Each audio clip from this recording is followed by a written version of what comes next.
Hai sobat semua, apa kabar? Baik kan? Semoga kalian semua sehat selalu, bahagia selalu dan banyak rezeki. Kali ini Mimin mau melanjutkan cerita dari novel Menantu yang Diremehkan. Semoga cerita ini bisa menghibur kalian semua ya, dan bisa menemani hari-hari kalian semua. Oh iya, jangan lupa bantu like dan komen ya biar Mimin tambah semangat uploadnya. Kalau begitu yuk langsung saja ke ceritanya, cekidot.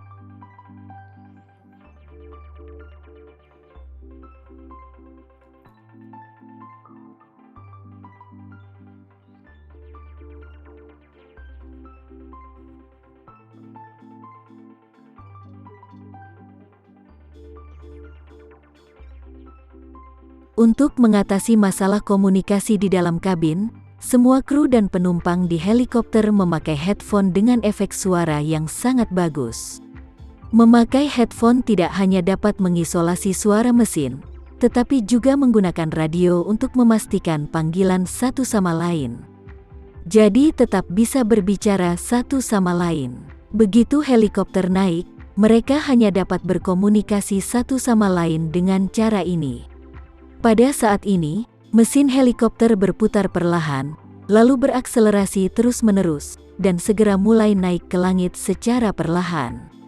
Roni berpikir, paling nggak aku bisa lihat pemandangan langit Tokyo dari sini. Saat dia berpikir, dia mendengar suara wanita cantik di headset, dan dia berkata, nomor 2 dan nomor 3 lepas landas, nomor 4 dan nomor 5 menghidupkan mesin. Nomor 6 dan nomor 7 mulai mempersiapkan.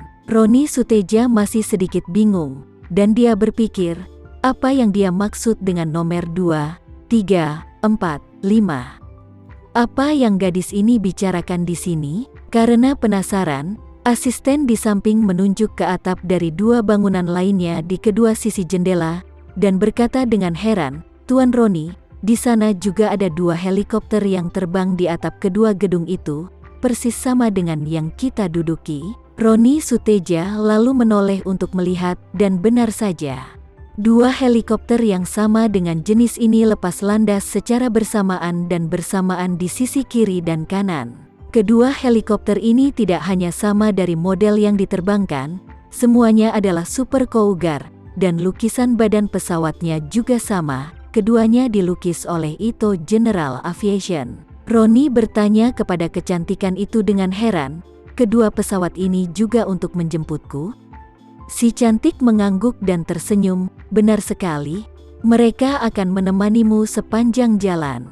Roni Suteja mendengar itu menjadi tercengang, apa itu penerbangan bersama sepenuhnya? Si cantik tersenyum dan berkata, iya, tepat sekali. Ini semua untuk menemani Anda sepanjang penerbangan, seperti konvoi mobil, yang didampingi beberapa mobil di depan dan belakang. Ekspresi Roni sedikit tertegun dan berkata, apakah ini benar-benar tidak berlebihan? Tuan Tama bukannya akan menghabiskan uang banyak, kan? Si cantik berkata dengan tenang, jangan khawatir, Tuan Tama tidak perlu membayar sepeser pun. Roni Suteja mengangguk, dan berpikir dalam hati, apakah benar tidak bayar? Mungkin ini juga hadiah dari orang yang dia tipu. Saat mereka berbicara, kedua helikopter telah naik ke ketinggian yang sama dengan mereka. Setelah itu, kedua helikopter itu mengikuti helikopter yang ditumpangi Roni, dan ketiga pesawat itu bergerak maju dengan kecepatan yang sama. Hanya 1 kilometer setelah terbang, asisten Roni Suteja menunjuk lagi kedua bangunan di kedua sisi dan berkata, Tuan Roni, lihatlah, ada dua helikopter lagi di kedua sisi. Roni melihat lebih dekat dan terkejut. Ada 5 helikopter. Apakah ini perlu? Tepat setelah berbicara, asisten itu menunjuk jauh dan berseru, Tuan Roni, sepertinya juga masih ada helikopter hitam di atap dua gedung di depan. Roni melihat ke arah jari-jarinya dan memang ada dua benda hitam seukuran semut pada jarak 1 kilometer. Roni Suteja lalu dengan hati-hati mengidentifikasi dua benda hitam yang diparkir di atas gedung. Mereka benar-benar tampak seperti helikopter yang sama dengan yang dia tumpangi. Armada telah berubah dari 3 menjadi 5. Dan segera, Benda hitam yang seperti dua semut itu menjadi semakin besar dalam penglihatan Roni Suteja dan mudah untuk mengenalinya. Mereka memang dua helikopter yang sama. Selanjutnya, kedua helikopter pun mulai lepas landas. Armada yang awal dari 5 berubah menjadi 7. Saat ini, Roni merasa kulit kepalanya menjadi mati rasa. Dia tidak mengerti apa sebenarnya yang dilakukan Tama. Untuk sekedar menjemput dia saja, apakah perlu membuatnya begitu mewah? Saat dia berpikir, dia mendengar si cantik berkata di walkie-talkie, efisiensi lepas landas berpasangan terlalu rendah. Mari kita mulai 4 sekaligus. Melihat bahwa 4 helikopter benar-benar lepas landas, dan armadanya dengan cepat bertambah menjadi lebih dari 10 helikopter, Roni Suteja merasa seperti sedang berada di medan perang. Dia tidak mengerti, jadi dia berpikir, apa yang sedang dia lakukan? Mengirim lebih dari 10 helikopter untuk perjalanan lebih 10 km jalan, ini terlalu berlebihan bukan? Dan, siapa teman dia yang dia maksud di Tokyo? Menyewa lebih dari 20 helikopter bukankah itu menghabiskan banyak uang? Apakah membuang-buang uang menjadi hobinya?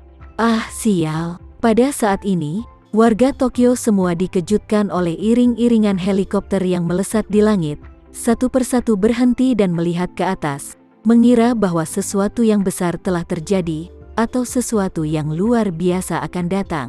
Semakin Roni tidak bisa menebak motif Tama, semakin dia merasa emosi. Meskipun dia dan Tama tidak akrab, mereka juga tidak bisa disebut sebagai teman, tapi setidaknya mereka adalah kenalan.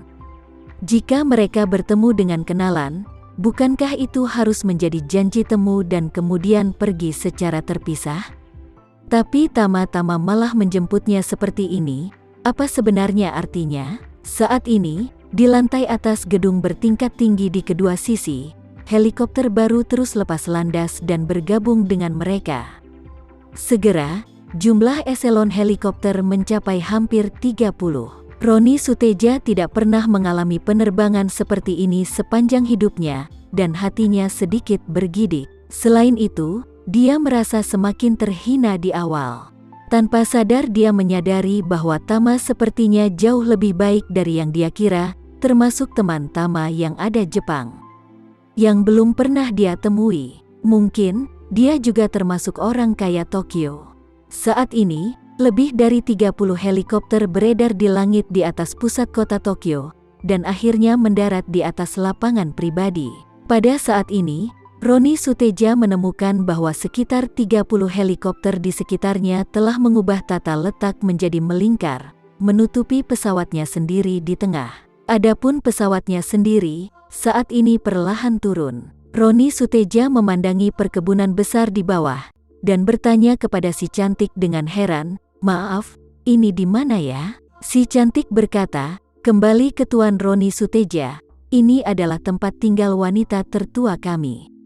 Roni Saka sekali tidak tahu di mana rumah keluarga itu berada, jadi dia tidak bisa mengenali siapa yang memiliki rumah di bawahnya. Namun jika dilihat dari lokasi, luas, dan gaya arsitekturnya, dia sudah bisa menebak bahwa ini jelas bukan rumah orang biasa.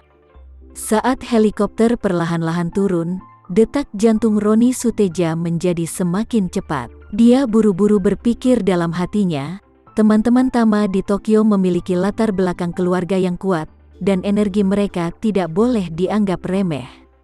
Jika Tama meminta mereka untuk membantu menyelidiki urusan Linda, maka mungkin dia benar-benar akan menemukannya. Sebelumnya, Roni masih merasa jika Tama datang ke Jepang, itu tidak ada artinya. Dia tidak terbiasa dengan tempat di Jepang. Dia tidak tahu apa yang dia lakukan. Dia tidak memiliki cukup kontak dan bantuan. Ia ingin mencari keberadaan Linda atau menyelidiki penyebab kematian Linda. Itu seperti sesulit dia untuk mencapai langit. Ini memang benar bagi kebanyakan orang. Kemampuan setiap orang pasti memiliki batasan geografis yang jelas. Misalnya, Johan, dia adalah seorang kaisar bawah tanah di Jakarta.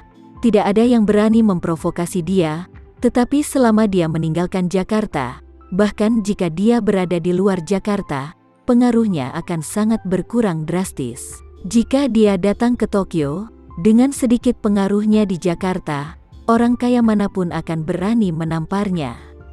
Ini karena sebagian besar kemampuan Johan hanya dapat digunakan saat dia berada di Jakarta.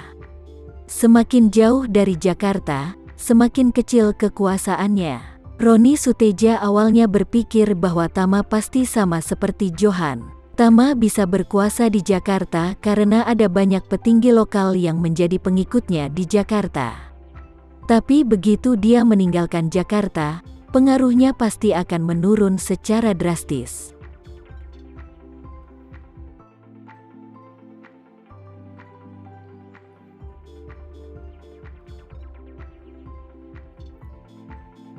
Sekian dulu ya cerita kali ini, kita lanjutkan lagi ceritanya di lain waktu. Oh iya, bagaimana menurut kalian? Semoga bisa sedikit menghibur kalian semua. Jangan lupa like, share dan komen ya. Untuk teman-teman yang baru nonton, jangan lupa subscribe-nya. Hehehe, kalau ada teman-teman yang ingin gabung langganan bisa langsung gabung saja untuk dapat fitur yang menarik dan sedikit membantu Mimin. Terima kasih sudah menonton, sampai jumpa lagi. Bye bye bye.